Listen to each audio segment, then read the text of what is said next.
Bienvenidos y bienvenidas a Canceladas por Pensar, un espacio donde nos reunimos a debatir los fenómenos políticos de nuestro tiempo. Y el episodio de hoy se titula Entre el miedo y los fantasmas del pasado. ¿Qué mueve realmente a la nueva derecha chilena? Bueno, como siempre, discutimos los temas por bloques. Primero les vamos a presentar un poco del caso, luego discutimos y cerramos con algunas conclusiones. Somos Naivet Luciana. Y Jimena. y en cada episodio nos adentramos en las conversaciones que muchos prefieren evitar. Porque si nos van a cancelar, que sea por pensar. Ok, empecemos. ¿Qué tienen en común un meme, un discurso sobre orden y familia y una zanja en la frontera? Hoy nos adentramos en el fenómeno político y mediático de la nueva derecha chilena, con un caso bastante clave, José Antonio Cast. El ascenso de Kast en la política chilena constituye un caso representativo del fenómeno global de las nuevas derechas, particularmente de la llamada derecha radical.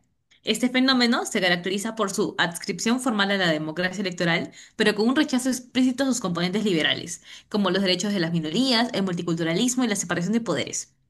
Kast y el Partido Republicano que lidera han logrado posicionarse como una alternativa revitalizante dentro del marco institucional chileno, apelando a discursos de orden, seguridad, familia y nación. Y lo hacen en un contexto marcado por el desgaste del sistema político tradicional, el malestar post-estallido social del 2019 y una creciente polarización cultural.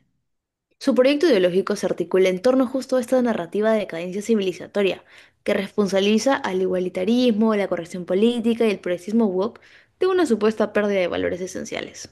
Esta estrategia discursiva que combina elementos, digamos, metapolíticos con propuestas pragmáticas reformistas convierte en CAS en un caso pertinente para analizar cómo se articulan hoy identidades políticas reaccionarias, a través de disputas simbólicas, tanto en el campo cultural como en el institucional. A partir de este contexto nacen las primeras preguntas de este podcast. ¿Estamos frente a un simple oportunismo que aprovecha el desgaste de las izquierdas en el poder? ¿O hay detrás un proyecto ideológico más profundo y de largo plazo? Porque a este punto no se trata solamente de ganar votos. Estos personajes han logrado construir discursos potentes en torno a temáticas como el género, la inmigración y lo políticamente correcto, apelando a lo que ellos llaman un nuevo sentido común. En ese sentido, Cass tiene una trayectoria bastante interesante. Es hijo de un ex militante nazi, católico desde temprana edad, con bastante activismo universitario, abogado de profesión, ex miembro de la UDI, un partido tradicional de Chile, y actualmente defensor declarado del orden y la autoridad, que se ha convertido en la nueva cara y líder del Partido Republicano. ¿Es este un populista conservador, un pinochetista 2.0 o simplemente alguien nuevo al que estamos ante que intenta reactivar ideas viejas para volver a hablar del presente? Y ojo que Kast es una figura central en el auge de estas nuevas derechas en Chile, ya que no estamos hablando de derechas homogéneas entre sí, sino un bloque bien diverso. Tenemos a Macei, tenemos también a Kaiser, que se posicionan todavía más a la derecha del viejo conservadurismo liberal, ya sea tanto en lo económico como en lo valórico. Y mira, a Cast se le suele etiquetar de bastantes cosas que lo colocan en una extraña tensión entre lo liberal económico y lo autoritario cultural. Pero más allá de cualquier tipo de etiqueta o adjetivo, lo que realmente define su proyecto es esta voluntad de restaurar algo. Hay un deseo bastante claro de volver a dicho orden o una idea de nación que según él se ha perdido.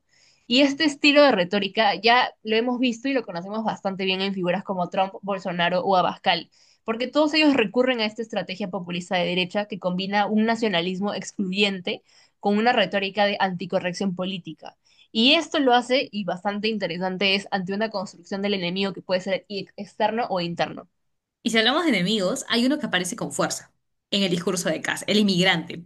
Porque más que una cuestión demográfica, se ha convertido en una herramienta identitaria y electoral clave para esta nueva derecha. El escenario es claro igual. Cast Ausader no es ni un caso aislado, forma parte de una corriente tradicional que mezcla miedo, promesas de orden y una idea de restauración que suena cada vez más fuerte. Entonces, ahora vamos a desmenuzar estas ideas, las tácticas y las emociones que sostienen el auge de la nueva derecha chilena. Lo que nos interesa no es solo lo que Kass dice, sino qué representa. Para esto vamos a usar varias lecturas teóricas porque este fenómeno no es local, es parte de una ola global con muchas capas ideológicas, afectivas y culturales. Entonces, vamos con el análisis directo de Cast y fenómenos de las nuevas derechas como segundo bloque. En esta primera mirada, lo ubicamos dentro de lo que algunos autores como Forti, Robin o Neyman llaman la extrema derecha 2.0. No es ese fascismo clásico o una dictadura militar, sino es un proyecto autoritario, ultraconservador y populista que está adaptado a esas versiones o de repente una visión de la vida del siglo XXI. Totalmente. Esta encarna una derecha que no solo quiere conservar, quiere revertir los avances sociales. Y esto Robin lo menciona como una derecha reactiva, que ve en cada derecho conquistado una amenaza a la visión del mundo que ellos quieren. Y lo que hace más complejo este fenómeno es cómo utiliza el lenguaje de la victimización. Cass habla, por ejemplo, de la dictadura gay. Dice que las instituciones se han rendido ante minorías ideológicas. Se presenta como un perseguido por decir verdades incómodas. Eso lo pone en la línea de lo que Forti llama una estrategia de desplazamiento del sentido común, es decir, corre el límite de lo decible hacia la intolerancia. Y es que también ahí entra de lleno en lo de la batalla cultural, porque Kass no se limita a proponer esas políticas duras, sino que él quiere disputar ese sentido común del que hemos estado hablando. Entonces, para eso habla de patria, de recuperar Chile y de reconstruir una nación, como si todo estuviera en ruinas por culpa de, en este caso, lo que él localiza como la izquierda, o del feminismo o de las migraciones. Es un discurso que al final es profundamente excluyente en realidad. Y esta lógica de exclusiones tiene resonancias claras con lo que Butler llama la norma heterosexual hegemónica, que realmente se representa como si fuera una verdad natural. Como Cass dice, dos hombres no pueden procrear. No está dando realmente en este hecho un dato biológico, sino está tratando de hacer una línea que separa, está diciendo quienes para él pueden formar parte de lo que considera una vida legítima y quienes no. Y ahí también entra lo que dice Neyman y su crítica, y advierte cómo estas nuevas derechas ya no discuten en términos de justicia o igualdad, sino que desplazan el debate hacia una nostalgia moral. Cass no entra al terreno de los datos como menciona, sino lo que hace es evocar una patria rota, una nación que hay que reconstruir, y en esa narrativa incluso el pasado pinochetista aparece como un referente de orden. Claro, y además, en este marco del que hablas, también es clave entender el rol del miedo. Cory Robin lo plantea bastante bien, ya que dice que la derecha no se define tanto por lo que propone, sino por lo que le teme a perder. Cast vemos y es bastante claro que no promete un futuro nuevo, sino que promete recuperar eso tan valioso que dice que hemos perdido. Esas cuestiones de la legalización del aborto que hemos estado hablando, los derechos LGTB, se presentan más bien como síntomas de una decadencia moral que habría que frenar cuanto antes. Un ejemplo óptimo para lo que estás diciendo creo que sería el caso de Camilo Catrillanca. No sé si habrán escuchado de ello, pero es donde se defendió a los carabineros involucrados en abusos y también ha minimizado, como digamos, las violaciones de derechos humanos cometidas durante la dictadura de Pinochet. Si bien ahorita por campaña está tratando de mencionar que él nunca apoyaría algo que es una violación, muchas personas de su propio partido tienen este tipo de discursos y los dicen públicamente, así que se nota una normalización de la violencia estatal. Y como plantea Yelin, estos discursos no solo niegan lo que pasó, sino que también buscan borrar la memoria de las víctimas y reescribir la historia desde una lógica de orden y control. Así que aquí vemos la memoria en lucha. Tal cual, y en ese relato casi encaja perfecto con lo que Chantal Mouffe llama la reasignación del antagonismo político. Ya no es solo un conflicto entre izquierda y derecha, ahora es entre los verdaderos chilenos y las minorías ideológicas. Se vuelve una pelea moral, no solo política. Y lo que es bastante complejo es que Cast se presenta como alguien transparente, coherente, sin doble discurso. Pero como advierte Monk, esa aparente autenticidad muchas veces esconde un populismo antipluralista. Como tú mismo lo mencionaste, no solo se trata sobre la pelea moral, sino también sobre quiénes somos los verdaderos chilenos. Esa idea de que nosotros somos los únicos que representamos al pueblo de verdad termina cerrando cualquier espacio para la diferencia o para el desacuerdo. Sí, y ahora pasemos a lo que podríamos llamar la justificación conservadora. Y es importante entenderlo aunque no compartamos su mirada en este podcast. Desde esta óptica, CAS representa una redacción legítima a un país que, según ellos, ha perdido el rumbo.